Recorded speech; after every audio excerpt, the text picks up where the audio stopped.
Hi everyone, welcome back to this channel. Here we're gonna continue this series on Dokkodo by Miyamoto Musashi with the following rule: never be saddened by its separation. To understand this teaching, we must look deeper. Do not be saddened by its separation is not simply about accepting loss, it's a challenge, an invitation to embrace impermanence. This idea that everything changes, everything ends, is at the heart of both Zen Buddhism and the Bushido Code. Miyamoto Musashi, a legendary samurai, undivided dualist, and philosopher, left behind more than just tales of swordsmanship.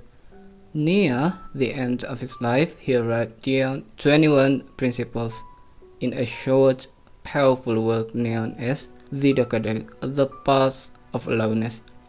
By then, he had lived a life marked by solitude, discipline, and combat.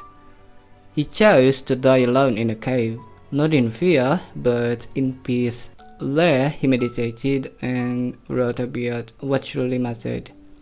Musashi was not telling us to feel, he was showing us how to endure, how to remain whole even when life takes something away. Separation is part of life. People live, time passes, nothing stays the same. And if we tie our peace to what is temporary, we suffer the moment it's gone. Musashi's path was one of non-attachment, not because he was cold, but because he valued clarity, because he believed that the warrior's mind must remain unshaken. This teaching is not about detachment from people, but from dependence. To Musashi, sorrow caused by separation was a distraction, a break in focus. Instead, we called to live fully and let go gracefully. Today, separation still hurts. Breakups, deaths, distance, even logging off a social media platform can feel like a small loss. But Musashi's wisdom reminds us grief is natural, but suffering is optional. Letting go doesn't mean forgetting, it means choosing peace. This idea is especially powerful for personal growth.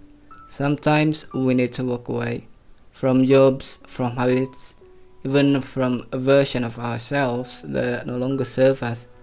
When we stop clinging, we begin to move freely. We live more presently, more lightly.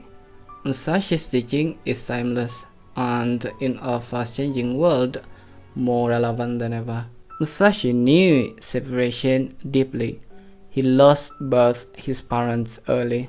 He chose the path of Ronin, master samurai. He never married, he walked alone. Each duel carried the risk of death, his own or his opponent's. But Musashi did not mourn, he meditated. He sought understanding, not attachment, and in his final days he wrote the Dokkodo as a farewell, not filled with regret, but with calm, with clarity. He had made peace with separation. So, how can we apply this teaching in our lives? 1. Practice non-attachment. Love fully, but hold lightly. 2. Accept change. Feel the loss, but don't build a home in it. 3. Cultivate inner peace. Base your strength on purpose, not people. And 4. Reflect. Use silence and solitude as tools for growth. Musashi believed that a strong mind is unshaken by change, and that strength can be learned. Do not be saddened by its separation. It's not a call to avoid feeling, but to rise above attachment.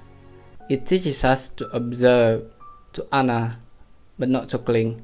In the world that constantly shifts, Musashi's word offers stillness and anchor. His path was not easy, but it was clear, and by following it, we too can find peace. If you found value in this lesson, please consider subscribing for more teachings from the Dokkodo and the life of Miyamoto Musashi. Until next time, walk the path with purpose.